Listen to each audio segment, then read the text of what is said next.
Hello everyone, welcome to a very weird video that I think is probably the first of its kind on YouTube. For you see, this is a video with a countdown. As time ticks on, this video will gradually become more and more unwatchable. But how and why is this the case? Have I simply gone mad after nearly a decade on YouTube? No, I am the Spiffing Brit, a professional exploiter and breaker of algorithms, games, and occasionally international law. As many of you brilliant subscribers will know, a regular pastime of mine is to find loopholes and potential vulnerabilities with how YouTube's algorithm is designed. Often these are lots of little short decisions or actions that YouTubers can take to give them an unfair advantage against other creators. In the past, some of my small and humble little exploits have included printing views out of thin air whilst live streaming, duplicating like counts, and of course probably my most dangerous one, destroying another creator's video performance by buying ad space for it amongst terrible demographics. Yes, that's right, I introduced PvP mechanics into the YouTube algorithm. Surprisingly, after all of this, YouTube has not sent any assassins against me. Or perhaps they never got past my ferocious battle corgi. Still, here I am, once again shouting from the rooftops that my next grand experiment is ready, and here you stand ready to be a glorious set of guinea pigs. My goal for this video is to manipulate YouTube watch time over a greater level than we've ever achieved. We have done previous videos where we increase watch time and retention on shorts, or videos that you must watch at a slower speed, and this has taught us that viewer retention and average viewer statistics are quite possibly the most valuable in determining how much YouTube wants to push a video. However, my previous experiments have lacked one important statistic: length. So before we dive into this video's experiment, it's time for a quick explainer of the modern YouTube algorithm, what's changed, why it's important, and how we can break it. So make sure you're comfortable, you've grabbed a warm cup of tea, as this is where the fun begins.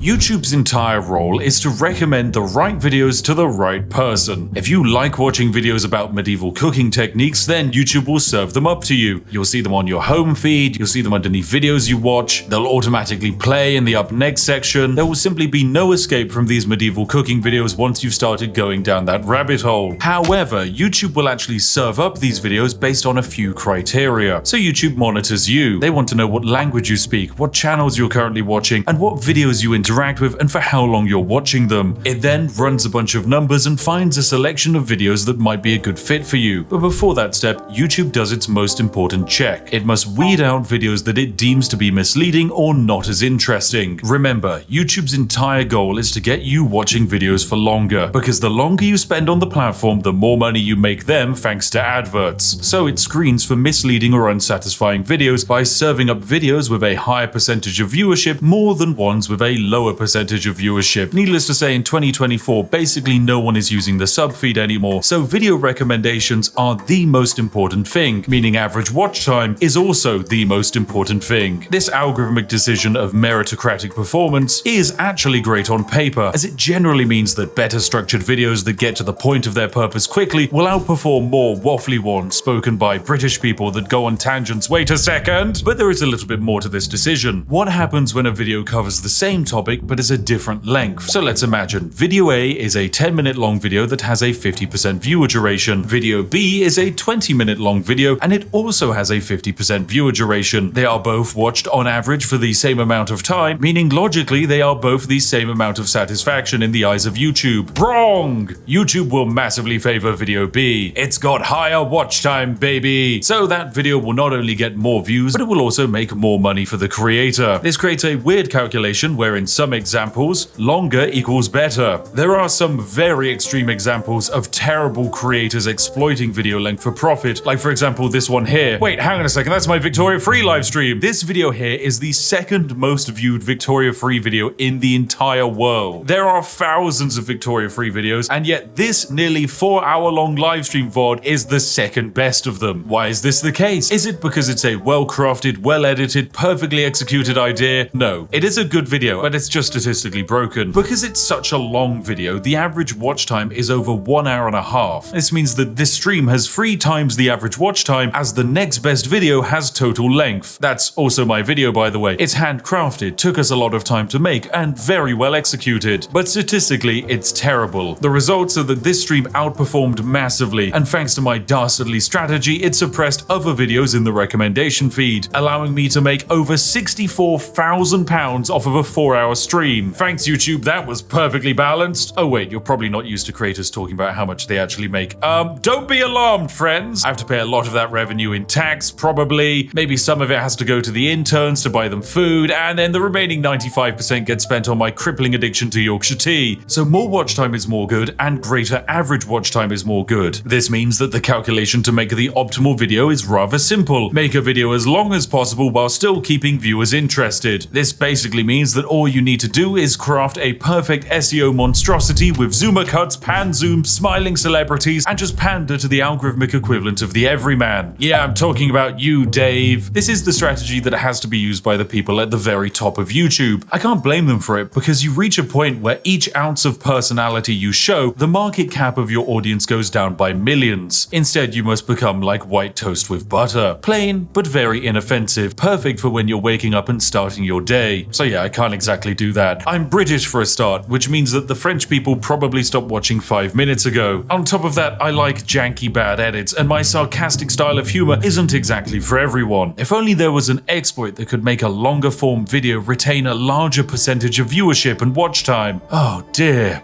if only. Oh my god, is that a poorly designed feature YouTube made that nobody uses on the horizon? Yes, it is! Say hello to the YouTube video editing suite. From this screen, I can make edits and alterations to an existing video on YouTube. I can trim and cut sections out of it, blur details, insert audio tracks, apply end screens, and even spam info cards to remind you to buy merch every 5 seconds. Seriously, creators who use this, please stop. What are you doing? Go and brew a cup of tea. Now, these tools are hardly used. Mostly they exist to help YouTubers cover up mistakes like speeding in a school zone whilst driving a luxury car. Or if you're really special, YouTube will even let you insert footage back into videos. But outside of a few moments when Linus Tech Tips needed to add corrections into something, it's actually hard to find much evidence of creators using this. The main thing that I think actually sees the light of day is the cut tool. This actually serves a purpose outside of fixing errors. You see, most YouTube sponsor contracts stipulate that the ad read must be on a video for 2 to 3 years. This means that 2 to 3 years after upload, some creators will actually go through their back catalogue of content and cut out the sections where they tell you that Raid Shadow Legends is the greatest video game ever conceived. Yeah, right, baby, it actually sucks. Yeah, I know, I just burnt a lot of bridges there. Your game sucks, mate. I'm never taking your money. Stop emailing me. Outside of covering up the past, there is a reason why it makes algorithmic sense to remove your older sponsor reads. Most people, when presented with a read, simply press the skip button and bypass the 30 to 90 second section of that video.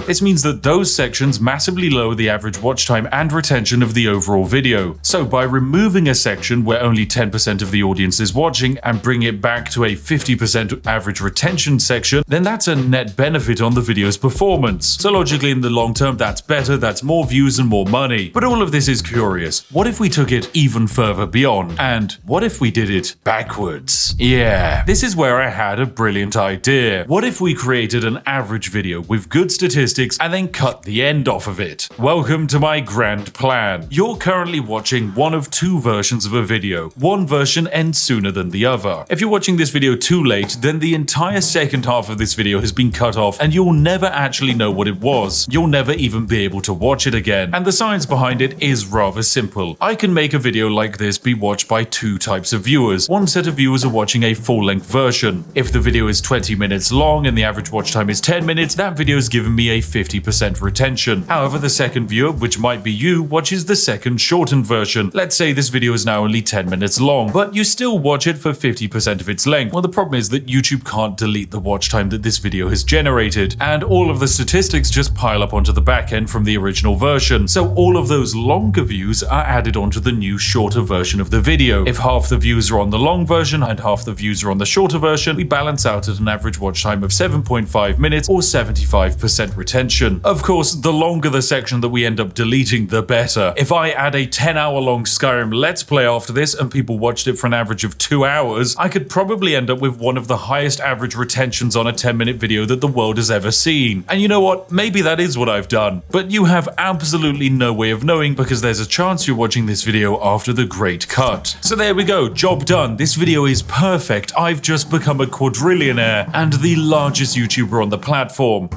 unfortunately it's not quite that simple. There are a few limitations to this strategy that might unfortunately stop us from breaking YouTube entirely, namely market cap, interaction, and engagement. The first problem is hard to fix, as there is a finite amount of people on the planet who would be happy watching a video on YouTube exploits. YouTube knows this, so recommends videos accordingly. Generally, the best videos on YouTube are ones that are relevant to broad viral demographics. This is why you see someone like the Legal Eagle cover popular events rather than obscure but interesting legal cases from Madagascar. Now, there are a few ways I can manipulate and trick YouTube to improve this video's relevancy and raise the market cap. Namely, I can have you go into the comment section and say some relevant topical things and talk about how they definitely featured in this video. Here's a list of some popular current SEO terms active right now that you can claim I have somehow satisfied your interest of. Yes, I remember talking about that. Oh, and that one. Yes. Oh, how interesting. I love insert thing here. Not only does this help with the reach of the video, but it also counts as engagement. All forms of engagement with this video and the channel will work positively to this video's success. From commenting, liking, sharing, and even voting in community posts, weird things like making clips of this video are another brilliant way of adding views. And in fact, there's a weird exploit that you can use to view bot without damaging a video's performance. Anyway, no, I'll save that for another day. It's too complicated and potentially illegal. But yes, it's entirely possible that this video right here will become my most viewed video. And of course, it's going to be a video that outside of a select few, no one will ever see it in its entirety. Of course, some people might spoil what comes after this. And so that's why I think it's important for you to comment and wildly speculate what the other half of this video actually was. I like it to be a mystery. So if you could please go into the comment section and write some absolute wild ideas about the other half of the video, then that would be great. Of course, the real ones know it's going to be the hotly anticipated Mavis Beacon teaches typing exploit video. Whoa, what a banger that's gonna be. Anyway, this is where you watching at home are going to be separated into your two groups. If you missed the original version, don't be upset. I'm a strong believer that some things shouldn't last forever, and online most content is preserved. So perhaps just this once, it's okay to create a piece of media that is finite and unique. For this project to be classed as a success, there will need to be a long-term analytical trend that shows that the average watch time had a positive impact on the impressions and reach of this video. These impacts will probably take a week or so to materialize, so check back in a few days' time and take a look at how things are shaping up. Anyway, thanks for watching, you majestic sausages. We're about to continue the video for some of you, but for others, better luck next time. You should have had notifications enabled. Thank you for watching, and goodbye for now.